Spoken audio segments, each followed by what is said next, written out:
Gandalf holds a special place in my heart, possibly as my favorite character in all of Tolkien's works. So let's begin our journey by rewinding back to the very beginning of time. To understand Gandalf, we must first know what he truly is. One of the angelic beings known as the Maiar. These Maiar are divine spirits created by Ilúvatar, the equivalent of God in Tolkien's universe. Ilúvatar created two orders of divine spirits, the Valar and the Maiar. The Valar, considered the lords and queens, were a group of 15. Although the Dark Lord Melkor, after his evil deeds, was no longer counted among them. Below the Valar were the Maiar, far more numerous and serving under the Valar. This is where our beloved Gandalf enters the story. In his early existence, he was known as Olorin, not Gandalf. Young Olorin served under several Valar, including Manwë, the king of the Valar, his wife Varda, the queen of the Valar, Lórien, the master of visions and dreams, and Nienna, Lórien's sister, known as the Lady of Pity and Mourning. While not much is known about Olorin's early years, a passage from the account of the Valar and Maiar according to the law of the Eldar in the Silmarillion provides a glimpse. Wisest of the Maiar was Olorin. He too dwelt in Lórien, but his ways often took him to the house of Nienna, and from her he learned the virtues of pity and patience. Much is told of Melian in the Quentus Silmarillion, yet not all tales of her are fully revealed. Though Lórien loved the elves dearly, he often walked among them unseen or took on their form, and they never knew the source of the fair visions or the wisdom he whispered into their hearts. In later days, Olorin, known to us as Gandalf, became a friend to all the children of Ilúvatar, showing compassion for their sorrows. Those who listened to him awoke from despair and banished the imaginations of darkness. This passage shows that Olorin was not just the wisest of his kind, but also one of the few to embody pity and patience, taking a deep interest in the children of Ilúvatar. He followed Nienna's example by taking pity on those children and guiding them. From these early times, the tales of Olorin go silent until the Third Age of Middle-earth. It was in this age, as the darkness of Sauron's power grew ever greater, that Olorin emerged once more. The Valar chose to send aid against Sauron's rising power, but not in the form of warriors. Instead, they sent guidance. Thus, the Istari were chosen, select members of the Maiar tasked with combating the darkness. Among these were 5. Carumo, a Maiar of Auli, known as Saruman. Iwendel, a Maiar of Yavanna, known as Radagast. And Alatar and Pelondo, Maiar of Orabe, known as Morinetta, and Romestamo, or the Blue Wizards. Finally, there was Olorin, a Maiar of Manwë, whom we know as Gandalf. An interesting point about these 5 is that initially, only Kurumo and LOTR volunteered. However, Manwë knew he wanted Olorin to go as well, due to the love for the Eldar that still burned within him. Olorin hesitated, feeling too weak to challenge Sauron and fearing him. But this only convinced Manwë further that Olorin was indeed the right choice. And so, around the year 1000 of the Third Age, Olorin arrived in Middle-earth. He departed Valinor and arrived at the Grey Havens, also known as Mithlond, where he was met by Círdan the Shipwright and Glorfindel. Círdan, a highly esteemed Sindar, and the master of the Grey Havens since the Second Age, possessed the gift of foresight. He honored Olorin with one of the 3 elven rings of power, Moria, recognizing his true potential despite his humble appearance. Glorfindel, one of the mightiest elves to walk Middle-earth, had been re-embodied after fighting a Balrog and sent back on a mission akin to that of the Istari. Around the same time as the Blue Wizards' arrival in the year 1600 of the Second Age. Unlike Saruman and Radagast, Olorin did not establish a permanent home in Middle-earth.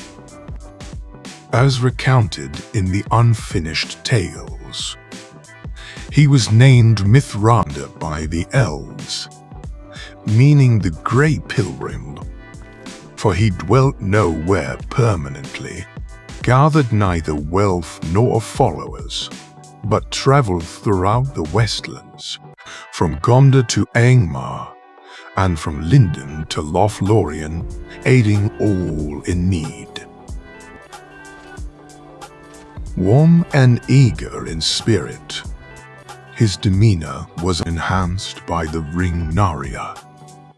He opposed Sauron, countering the fire that devours and wastes, with the fire that kindles hope and support in times of distress. Though his joy and swift wrath were veiled in garments as grey as ash, only those who knew him well glimpsed the inner flame. Merry and kind to the young and simple, quick to sharp speech and rebuke folly, he sought neither power nor praise. And thus, far and wide, Gandalf was beloved among all who were not themselves proud. He journeyed tirelessly on foot, leaning on a staff, and was called by the men of the north Gandalf, meaning Elf of the Wand, for they mistakenly believed him to be of elvish kind, as he would sometimes work wonders among them, particularly enjoying the beauty of fire. Yet, the marvels he wrought were mostly for mirth and delight, desiring that none should hold him in awe or take his counsel out of fear. Here, we see how Gandalf got the name we know him best by. But this was not his only name. The elves called him Mithranda, the Grey Pilgrim. To the dwarves, he was Tharkin, In the south, he was known as Incanus. In Rohal, they called him Greyheim, and when riding upon Shadowfax, he was the White Rider. These many names show just how much Gandalf loved to travel and wander, being known by different names throughout Middle-earth. After being in Middle-earth for about 100 years, Gandalf and the other Istari discovered an evil shadow growing within the forest once known as Greenwood the Great, now called Mirkwood. Specifically, it was within the fortress of Dol Guldur in the southern part of the forest. Some believed this evil was the return of the Nazgul, but Gandalf feared it could be worse, that it might be Sauron himself. Initially, nothing was done about this, and over the next couple of 100 years, the evil grew. The Witch King, leader of the Nazgul, built a fortress in Ainmar to challenge Arnor. Orcs multiplied rapidly in the Misty Mountains, while both Khazad-dûm and Minas Ithil fell under shadow. According to Appendix B at the end of The Lord of the Rings, it took until the year 2063 for Gandalf to finally investigate Dol Guldur himself. Gandalf's appearance caused Sauron to flee. But at this point, Gandalf was not able to confirm the true identity of this evil, seeing it only as the necromancer. With Sauron having left, this marked the beginning of a period known as the Watchful Peace, a 400-year period, during which Sauron hid, being too wary to challenge the wise head-on. During this time, he chose to corrupt men in the East to grow his power more quietly. Despite this, it did not go completely unnoticed. But nothing significant was done until Sauron returned to Dol Guldur in 2160, now more powerful than before. To counter this, a group known as the White Council was formed, uniting the forces of the West against the Shadow. The Council's known members included Gandalf, Galadriel, Saruman, Elrond, and Círdan, along with other unnamed lords of the Eldar. Saruman was appointed the leader of the council, although Galadriel initially wished for Gandalf to lead. However, Gandalf declined, preferring not to set down roots and to continue wandering as he wished. With little decided, at the first meeting, Gandalf resumed his travels. During these years, Gandalf visited many places and eventually came across the hobbits in the Shire, quickly befriending them. This proved fortunate for the hobbits, as Gandalf aided them during the long winter in 2758. Here, Gandalf first witnessed the bravery and willpower of this small race, which would later play a crucial role in his plans. Around 100 years later, Gandalf saw the Dwarf King Thrain II of the Lonely Mountain, who had disappeared while camping under the eaves of Mirkwood. Thrain had been captured and taken to Dol Guldur, where he was tortured by Sauron for the dwarven ring of power he possessed. Initially, Gandalf had no success locating him. During his travels, believed to be after 2845, Gandalf ventured through the abandoned realm of Khazad-dûm, entering from the east and exiting through the doors of Durin on the western side. This journey later proved significant during the Fellowship's quest. A few years later, in 2850, Gandalf returned to Dol Guldur in secret and found Thrain in the pits. More importantly, Gandalf discovered that the necromancer was indeed Sauron, not one of the Nazgûl.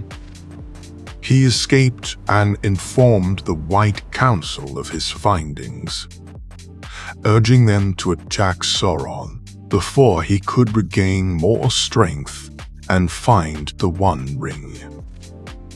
However, Saruman, the council's leader, advised watching and waiting instead of acting rashly.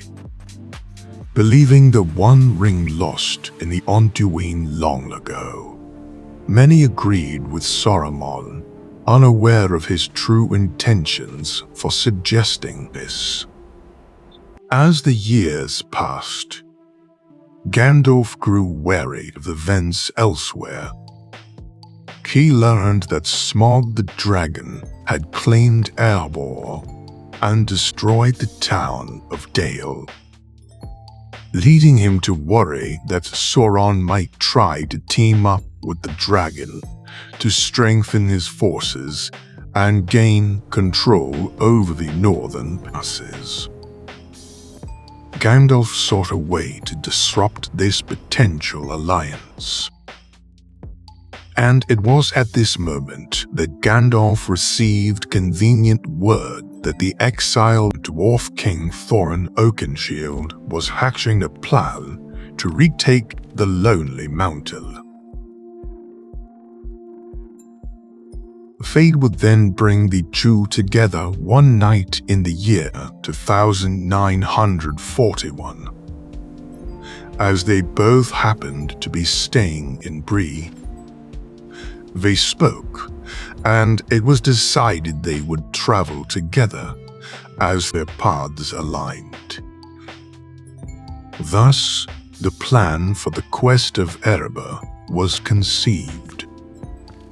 Not long after, Gandalf arrived at Bag End with a company of dwarves and persuaded the Hobbit Bilbo Baggins to join their quest as their burbler.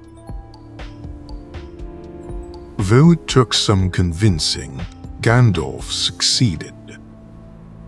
He accompanied Thorin's company at least until they reached Rivendell. During the early part of their quest, Gandalf played a crucial role. He saved them from trolls and acquired his sword Glamdring. He guided them through the misty mountains, killed the great goblin, and led the dwarves to safety, even striking up a friendship with the great eagle Gwaihir. After healing a wound Gwaihir suffered while trying to save the company, Gandalf's assistance didn't stop there. He led them to the house of Theoden, and there he parted ways with the company. It was then that an emergency meeting of the White Council was called. Gandalf knew he had to convince the council to attack Dol Guldur, and this time he even swayed Saruman's mind. They attacked Dol Guldur, driving Sauron out and forcing him to flee back to Mordor.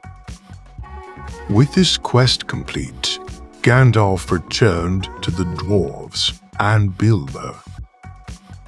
He had heard their path through Mirkwood was challenging, and that they had been imprisoned by the Wood Elves. By the time he reached the area, the company had escaped, arrived at Erebor, and were preparing for an attack by the Lake Men and the Wood Elves. Gandalf heard how Bard had killed Smaug, and now he and Thranduil sought Gandalf's help in reasoning with Thorin. Just before the battle between the dwarves, elves, and men was about to commence, Gandalf managed to intervene.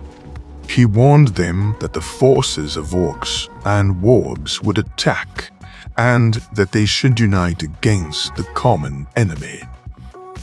He successfully convinced them to fight together just in time for the Battle of the Five Armies. After the battle, Gandalf journeyed with Bilbo back to the Shire, stopping by Beorn's, and then Rivendell to discuss all that had transpired with Elrond.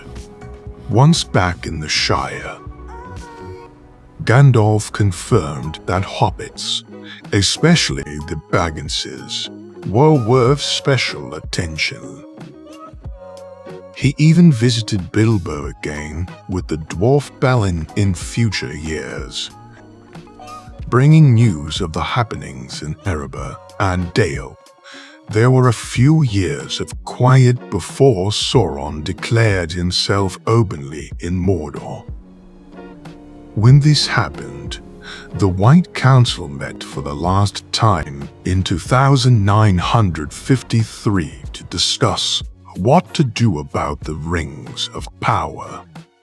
At this meeting, Saruman's jealousy of Gandalf reached its peak. Saruman began sending spies to watch Gandalf, leading him to discover the existence of hobbits and the Shire, noting Gandalf's interest in these people.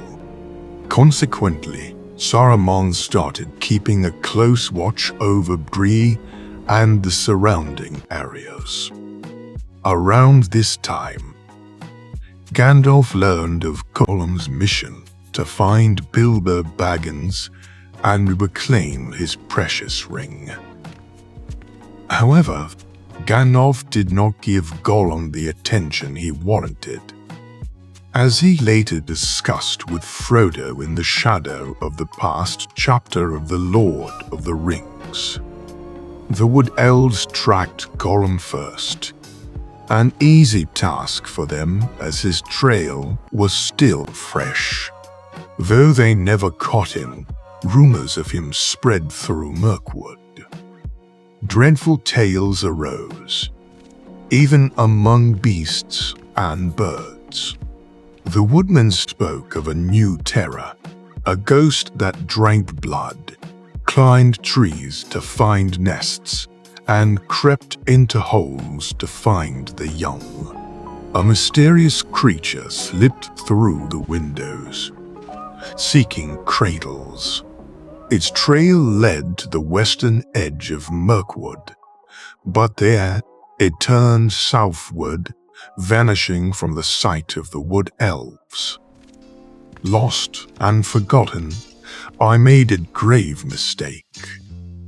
Yes, Frodo, Gandalf confessed. Not the first mistake, though I fear it may prove the worst. I let the matter rest. I let him go. I had many other things on my mind, and I still trusted Saruman's counsel. In the year 2956, Gandalf crossed paths with a significant figure, Aragorn, son of Erethen and heir of Isildur. Their bond grew quickly as they united in their quest to overthrow the Dark Lord Sauron. During this period, Gandalf also befriended Faramir, son of Denethor, during his visits to Gondor. Gandalf imparted much knowledge to Faramir, much to Denethor's displeasure, who resented his son becoming the pupil of a wizard. These were years of extensive travels for Gandalf, who visited many lands across western Middle-earth. The Shire remained one of his most frequent destinations, where he kept a watchful eye on the ever-young Bilbo and his younger cousin, Frodo Baggins, who seemed much like Bilbo in spirit. Gandalf's thoughts often drifted back to Bilbo, especially to the magical ring he found during the quest of Erebor, and the uncharacteristic way Bilbo had lied about its discovery. This led Gandalf to keep an even closer watch on him. In the year 3001, Gandalf returned to Bag End for Bilbo's 111th birthday and farewell party. As Bilbo prepared to leave the Shire, Gandalf persuaded him to leave the ring behind. His suspicions about the ring being one of the magical rings of power grew stronger. He warned Frodo to never use the ring and to keep it safe and secret. Before setting off into the wild to seek answers from the creature Gollum, Gandalf sought the help of Aragorn and his fellow Rangers of the North, with Aragorn aiding him directly and the Rangers guarding the Shire's borders. This hunt for Gollum spanned several years, during which Gandalf only occasionally returned to check on Frodo, always under the cover of night. During one such visit to Minas Tirith to study ancient records, Gandalf found Isildur's scroll, revealing that Bilbo's ring might indeed be the One Ring. Shortly thereafter, he received word from Aragorn, who had successfully located Gollum. Gandalf traveled to Mirkwood to interrogate Gollum, discovering with great fear that Gollum had revealed the names of the Shire and Baggins to Sauron during his capture in Barad-dûr. With haste, Gandalf returned to the Shire. It was April of 3018 when he finally confirmed to Frodo that the ring was indeed Sauron's One Ring. He advised Frodo to leave for Rivendell as soon as possible, which Frodo decided to do after his next birthday to avoid suspicion. Gandalf stayed with Frodo for a couple of months before leaving, troubled by news of an impending war in Gondor and the growing shadow in the east. He promised Frodo he would return before his birthday, so they could travel together. But fate had other plans. On his journey, Gandalf encountered Radagast the Brown, who brought urgent news from Saruman about the Nazgûl searching for the Shire.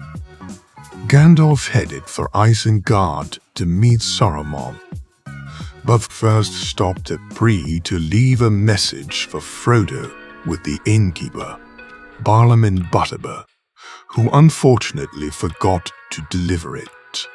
At Isengard, Gandalf discovered Saruman's true intentions. Refusing to join him, Gandalf was imprisoned atop Orthanc. He was rescued by Gwaihir the Great Eagle, who carried him to Rohan. There, Gandalf acquired Shadowfax, the chief of the Mirrors, and rode swiftly towards the Shire. Upon his arrival, Gandalf learned that Frodo had already left. As he had not returned in time, he also heard of black riders in the area and feared for Frodo. Gandalf hurried to Bree, where he discovered that Bottiber had failed to send his letter. Despite this, Frodo and his friends had somehow fallen under Aragorn's watch.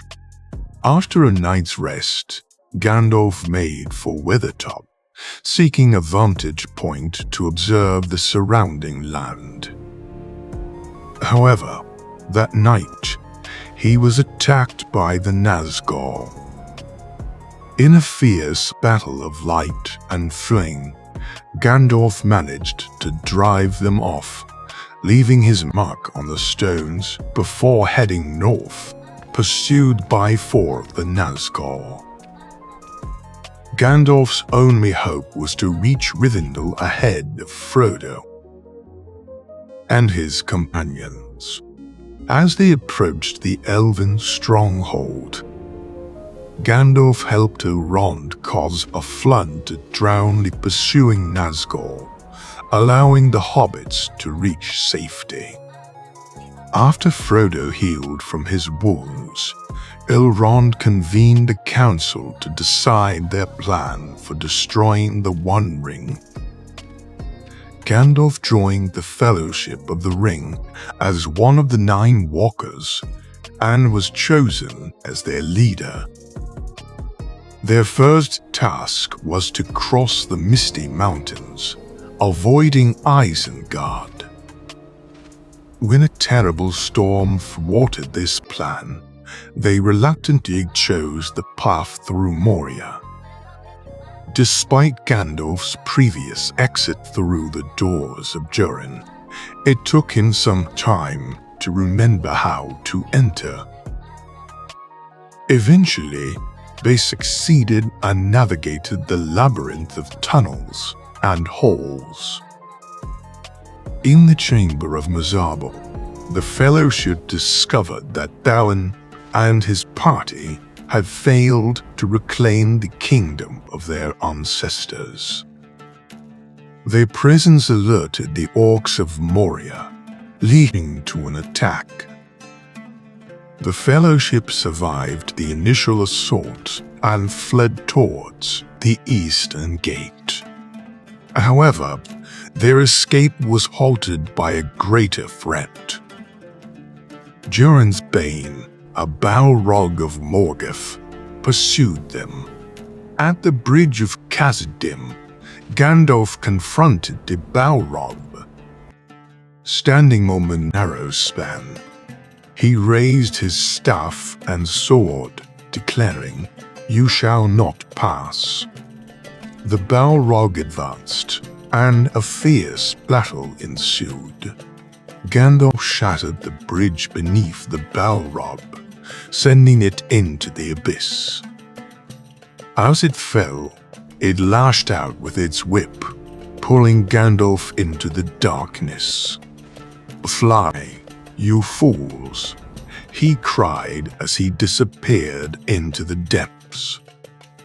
The Fellowship, stricken with grief, fled Moria and sought refuge in Lothlorien, where they mourned Gandalf and found solace with Lady Galadriel and the elves. Little did they know, Gandalf's story did not end in Moria. Gandalf battled the Balrog through the deep places of the world, ascending to the peak of Zirapzigil, where he finally defeated it. This ordeal transformed Gandalf, who returned to Middle-earth as Gandalf the White, more powerful and authoritative than before. Rescued by Gwaihir the Eagle, Gandalf was brought to Lothlorien. There, he was welcomed by the ethereal Lady Galadriel, who dressed him in new garments and gifted him a gleaming staff. She shared news of the Fellowship's trials, revealing that Frodo and Sam had parted ways from the others. Gandalf, understanding he could not aid them directly, resolved to seek out Aragorn, Legolas, and Gimli, who were on a quest to rescue Merry and Pippin. Upon reuniting with his friends, the four journeyed to the golden halls of Edoras. There, Gandalf freed King Theoden from the malevolent influence of Grima Wormtongue, urging him to prepare for the looming war. Heeding Gandalf's counsel, King Theoden led his people to the fortress of Helm's Deep, their safest refuge. Meanwhile, Gandalf rode the swift Shadowfax to gather Rohan's scattered forces, led by the valiant Erkenbrand. In the dark of night, just as Helm's Deep seemed on the brink of collapse, Gandalf and Erkenbrand's forces arrived. Their timely intervention shattered the siege and saved the defenders. With Saruman's army defeated, Gandalf turned his attention to Isengard, where the Ents, aided by Merry and Pippin, had laid waste to Saruman's fortress. Gandalf sought to reason with Saruman, hoping to gain wisdom from him, but the fallen wizard spurned his offer. In a final act of defiance, Gandalf cast Saruman out of their order, breaking his staff and stripping him of power. With Saruman no longer a threat, Gandalf's thoughts turned to Gondor. He foresaw an imminent attack and urged King Theoden to ride to Gondor's aid. Taking Pippin with him, Gandalf hastened to Minas Tirith, the White City, where they were met with cold suspicion by Denethor, the ruling steward. As Gandalf had foreseen, Sauron's legions, led by the Witch King of Angmar, besieged Minas Tirith. Gandalf stood as a beacon of hope, rallying the city's defenders against the onslaught. Yet, the relentless assaults set the lower levels ablaze, and when the gates were breached, Gandalf alone stood to confront the Witch King. Their confrontation was interrupted by the horns of Rohan, heralding King Theoden's arrival. The Witch King turned to face this new threat, but Gandalf found no respite. Pippin came to him with dire news. Denethor, driven mad by grief, intended to burn himself and his son Faramir alive. Racing against time, Gandalf saved Faramir, though Denethor perished in the flames.